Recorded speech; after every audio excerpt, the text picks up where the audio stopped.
Today's Japan is produced in Tokyo by NHK, the Japan Broadcasting Corporation, the sole public broadcaster in Japan.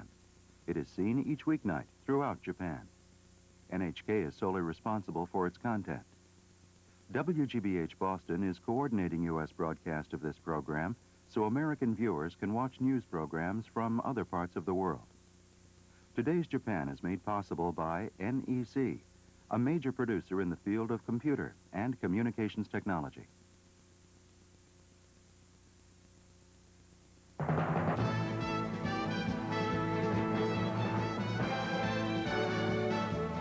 Today's Japan, with daily news from NHK Tokyo.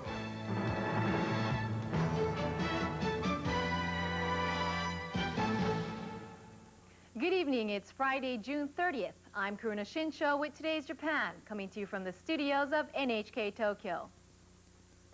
Another huge amount of cash was found in a garbage dump in Yokohama today. In April, more than 230 million yen, or $1.7 million, were discovered in a bamboo thicket near Yokohama. In the previous case, a company president came forward saying that he had simply left the money there. When two trash disposal workers were pulling apart a small fireproof safe this morning, they found bundles of cash inside.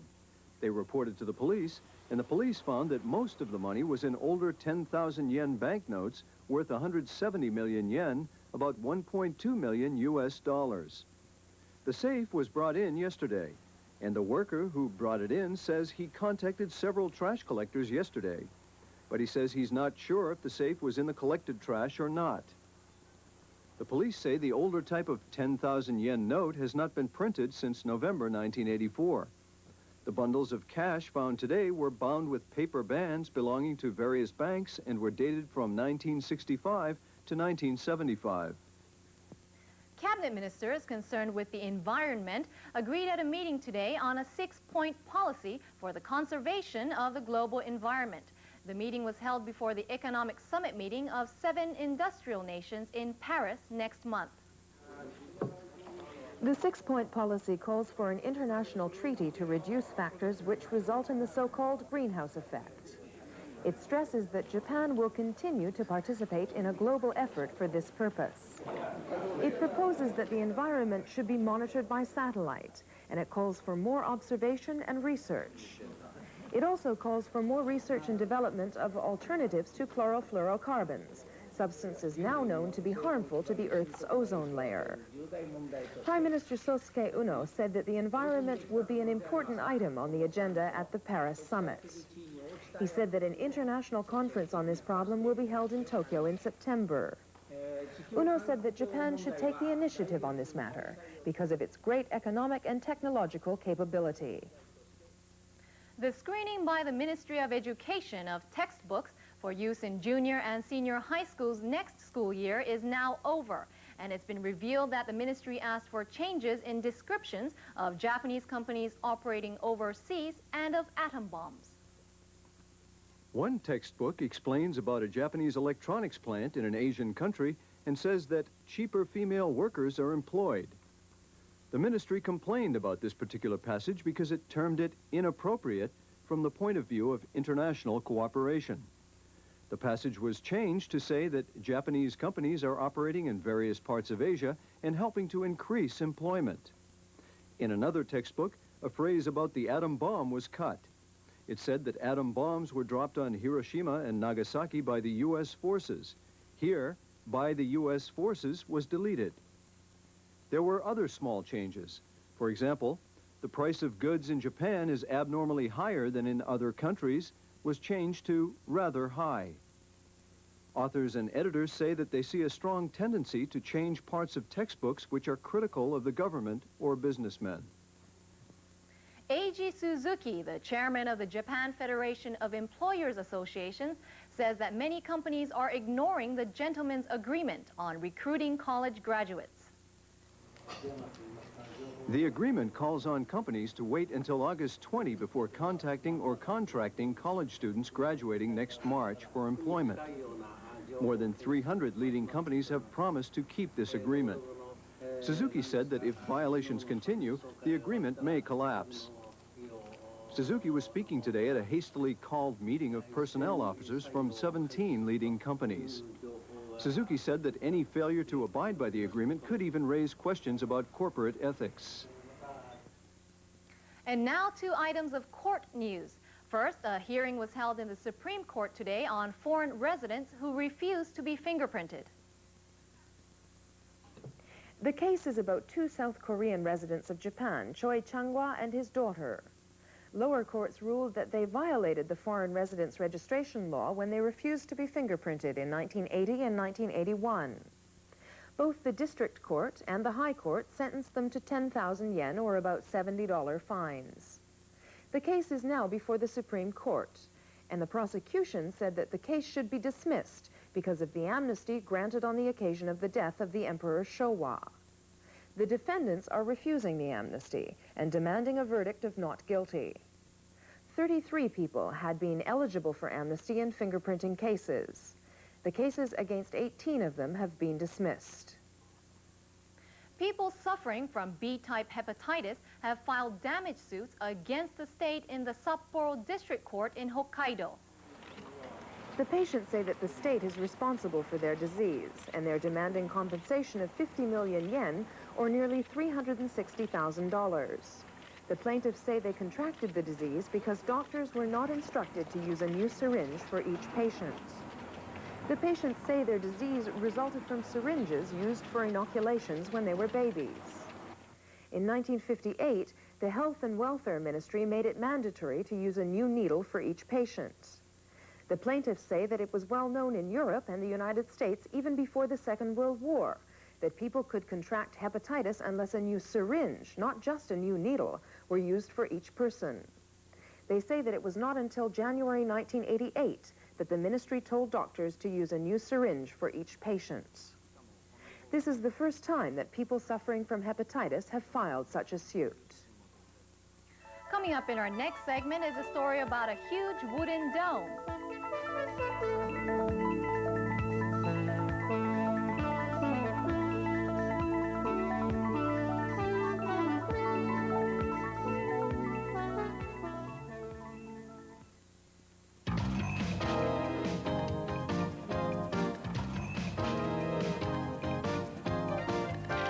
Business News Tokyo. On the Tokyo foreign exchange market today, the U.S. dollar was bought despite West Germany's announcement of a discount rate increase. The dollar closed at 143.95 yen, 1.05 higher than yesterday's finish. Meanwhile, on the Tokyo Stock Exchange, trading was rather slow and prices of many stocks fell marginally. This followed share price declines on overseas markets the previous day and the coming Metropolitan Assembly election. But shortly before the closing, some foreign securities firms bought back various issues. The 225 stock average closed at 32,948.69 yen, which is 7.62 yen less than yesterday's closing price.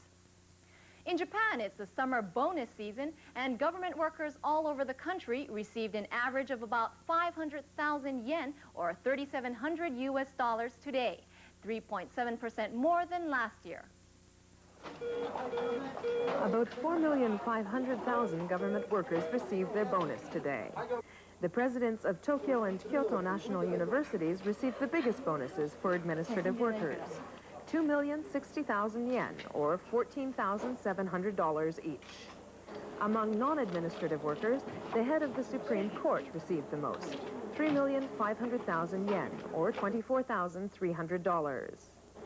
The Federation of Employers Association says that the summer bonus in big private companies averages about 630,000 yen, or $4,500, 6.9% more than last year. Prime Minister Sosuke Uno says that he plans to raise the minimum taxable income for housewives working part-time. At a meeting of the Government Tax Council, Uno said he will increase the minimum taxable income from 920,000 to 1 million yen a year, or about $6,600 to some $7,200. Uno said one reason why the people are unhappy about the consumption tax is that the smaller the income, the greater the tax burden. Uno said his plan is to help part-time housewives with their household budgets. He went on to say that if and when this plan is implemented, the income and residential tax collected will be reduced by about 75 billion yen, or about $540 million. The first financial futures exchange in Japan opened in Tokyo today. Predicting the rates months ahead, dealers trade in foreign exchange and interest rate futures to hedge risks. The opening ceremony took place in the exchange in Otemachi in Tokyo, and Taro Ichiyoshida, the president of the exchange, pressed a button to start the trading. Dealers in banks and securities companies operate computer terminals in their offices, which are connected to the exchange by telephone circuits. Trading in bond and stock futures has already started in Japan, but now that trading in foreign exchange and interest rate futures has begun, the liberalization and internationalization of the Japanese financial market can progress further. Consumer prices in the 23 wards of Tokyo in June were 3.4% more than they were a year ago, an increase of more than 3% for the second consecutive month. The Management and Coordination Agency says that in April, consumer prices in the 23 wards of Tokyo were 2.7% more than they were a year before. The increase was attributed to the consumption tax introduced on April 1st. But consumer prices increased by the even greater margin of 3.3% in May, a record for 5 years and 3 months.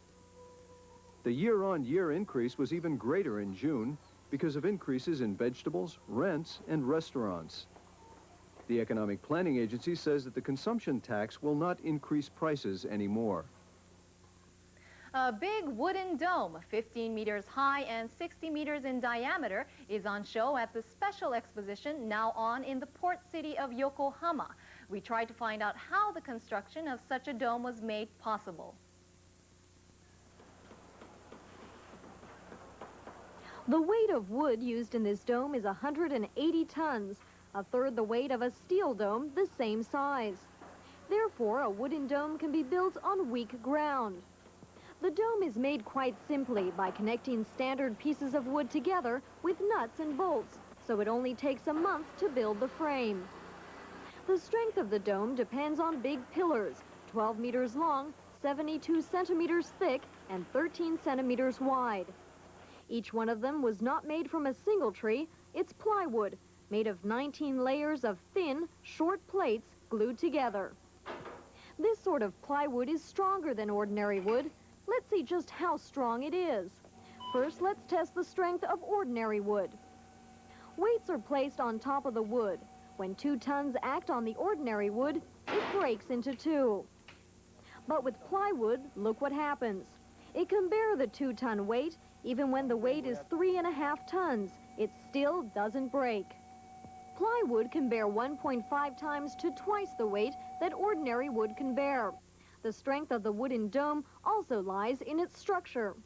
The framework is made up of triangles, because a triangular structure can withstand heavy pressure.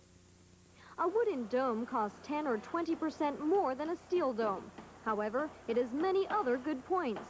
No need to worry about rusting, maintenance is easy, and heat resistance is better. Coming up in our next segment is a story about American carpenters studying Japanese house building.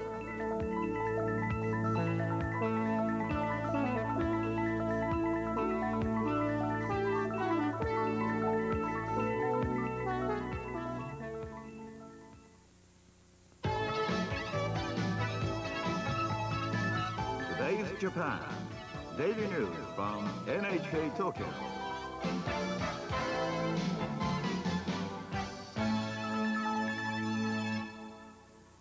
The foundations of a huge fortress-like building complex with a weapons factory have been excavated from the Nagara remains in Nara Prefecture. They date back to the late 5th to the early 6th century. The remains are located at the foot of Mount Katsuragi, and archaeologists have been excavating here since 1987. The foundations were discovered beneath a rice paddy. They measured 14,400 square meters, or a little less than 4 acres, and were surrounded by a stone wall more than 2 meters, or 6.6 feet high, and a moat. Archaeologists believe that there was a warehouse and a weapons foundry, as well as a residential quarters in the compound. Ancient weapons, including a wooden hilt, the sheath of a traditional sword, and a bow, were found in the compound. The area surrounding Mount Katsuragi is mentioned in an ancient chronicle of Japan called Nihon Shoki. The Katsuragi clan, a powerful family of the time, lived in this area. It is believed that the remains may belong to the Katsuragi family. The discovery could help to solve many problems of ancient mythology. A luxurious pearl ornament has come back to Toba in Mie Prefecture after an absence of 52 years. The ornament was put on show at a world exposition in Paris in 1937. It had been missing since then.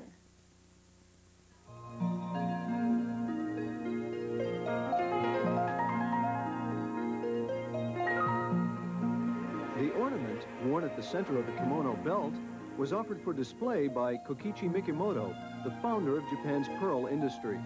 The ornament has 1 pearl in the center and 20 others on either side. It's also surrounded by diamonds, emeralds, and sapphires. The ornament is called Yaguruma. In April this year, it turned up at a jewelry auction in New York. A pearl company in Toba bought it at the auction, and it will go on display in a pearl museum from July 9th. A glimpse of winter in summer. A traditional ceremony was held today at a hot spring resort in Kanazawa to take out snow stored since winter in a warehouse. The custom began 300 years ago at the seat of the feudal lord of Kagamaeda province. In those days, people put snow in a warehouse in winter and took it out in summer to offer it to the shogun. This practice was revived 4 years ago at the Yuaku Hot Spring Resort in the suburbs of Kanazawa City. About 20 people opened the thatched roof warehouse, which is about the size of a small living room. But this year, the ceremony broke with tradition. The snow was not from a warehouse, but from a freezer. It was unusually warm last winter, and there was scarcely any snow left to store in the first place. There were also worries that the snow would melt in the warehouse, and that's where modern technology came in. People later carried the snow to the site of a tea ceremony. 2 American carpenters received training in traditional Japanese carpentry skills from a Japanese carpenter and architects in Hyogo Prefecture in western Japan. Why did they want to come to Japan to study, and how did they go about it? Here's a report. Alf Stromberg is 36 years old. Marty Cahill is 40 years old, and they both come from Seattle in the United States. This house in Miki is built of American wood only, and this is where they have been working. They are employees of an American firm which exports timber for building houses. Can Japanese-style carpentry be mastered in a week? Well, if that's the case, we've been wasting our time. Let's simply hope that they'll get some idea of what Japanese-style carpentry is like. The biggest difference between the Japanese and American styles of building a wooden house is in the joints. The American carpenters received training from a Japanese carpenter to understand the Japanese style, and so they will be able to process lumber before exporting it to Japan. In American house building, our joints are not as complicated as they are here. And so the Japanese method of joints, that is the most difficult. We're unfamiliar with it.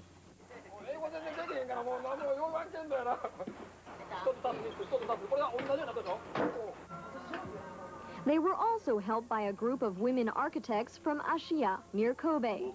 They first learned about Japanese housing by looking at actual projects. They also visited Japanese houses nearby. They were so enthusiastic that they took up the straw mat to see how the house was built underneath.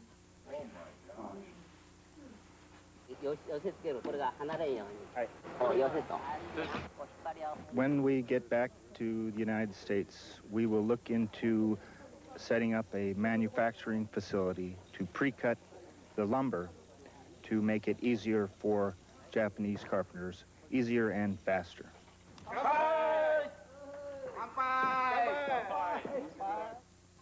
In professional baseball, 4 games are played this evening in Yokohama Ballpark. Chunichi Dragons, last year's pennant race winners in the Central League, met with Taiyo Whales.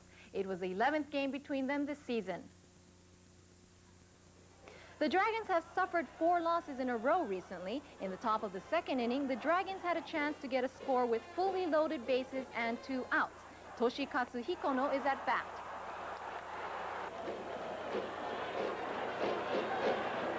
In the bottom of the 4th inning, the Whales have a chance to score with fully loaded bases with 1 out. Kenichi Yamazaki is now at bat.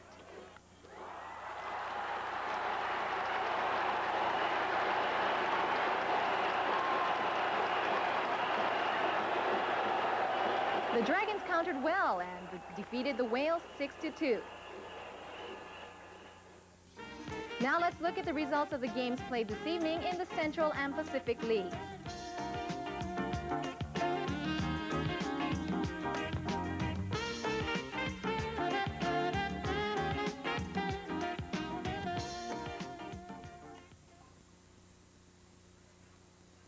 Hokkaido is about the only place in Japan free from rain and cloud this season, and almost everybody is doing some outdoor sport. Some people go to golf courses, but the people didn't seem to be the only ones playing there.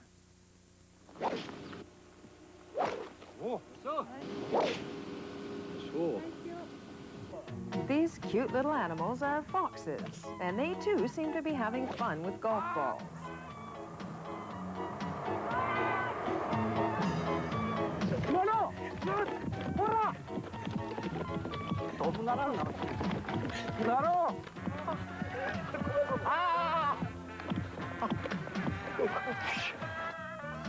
The golfers say that the foxes often steal the balls.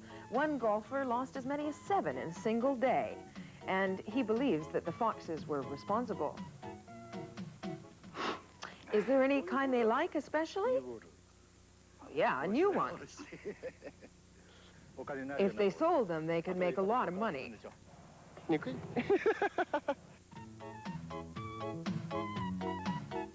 This fox can't decide which one to take. It appears that the smell isn't too good.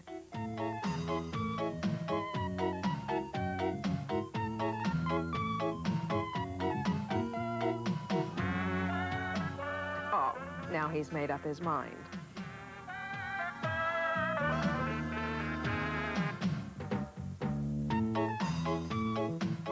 Some golf balls are made of a tight coil of rubber soaked in oil, and these appear to be the favorites, especially the new ones.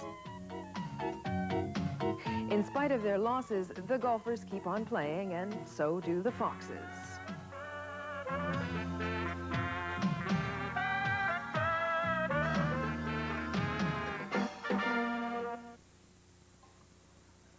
On Izu Oshima Island in Tokyo, the Iso lilies, which grow along the seashore, are now in full bloom and are attracting tourists. The flowers are about 15 centimeters or 6 inches in diameter. They are blooming beautifully as if to brighten up the cloudy weather of the rainy season. The real tourist season will begin on Izu Oshima when the rainy season ends and the lilies finish flowering around the middle of July.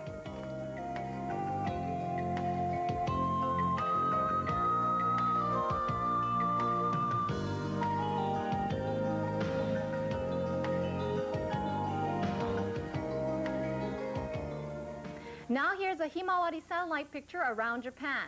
The extensive cloud over northern Japan is gradually moving north and thinning out. Other clouds accompanied by a seasonal rain front are covering wide areas from western to eastern Japan. In the Korean peninsula and China, it's fine in many areas. An area of high pressure will spread from the Sea of Okhotsk to northern Japan tomorrow. Meanwhile, a front will spread from east to west over the southern sea. In northern Japan, it will be generally fine, but elsewhere, centering on western Japan, rain is expected. Now let's take a look at the weather tomorrow. The rain will stop in Hokkaido, and it will be fine during the day in northern and eastern Japan, but in southern Kyushu, heavy rain is forecast in many places. Minimum temperatures will be 2 to 4 degrees lower than today from Kanto through northern Japan, but elsewhere they will be about the same as today. Maximum temperatures will be about 2 degrees lower than today from Kanto northward. Elsewhere, they will be higher than today. Well, it seems the weather in the Tokyo area will be fine tomorrow. This should be welcomed by climbers of Mount Fuji, which will open tomorrow, July 1st.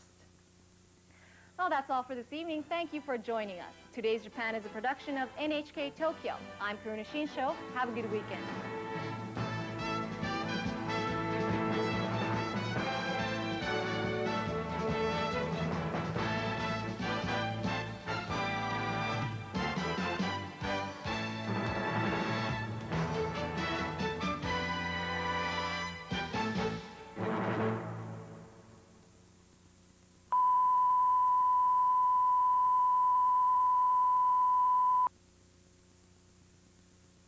Today's Japan is produced in Tokyo by NHK, the Japan Broadcasting Corporation, the sole public broadcaster in Japan. It is seen each weeknight throughout Japan. NHK is solely responsible for its content. WGBH Boston is coordinating U.S. broadcast of this program so American viewers can watch news programs from other parts of the world. Today's Japan is made possible by NEC, a major producer in the field of computer and communications technology.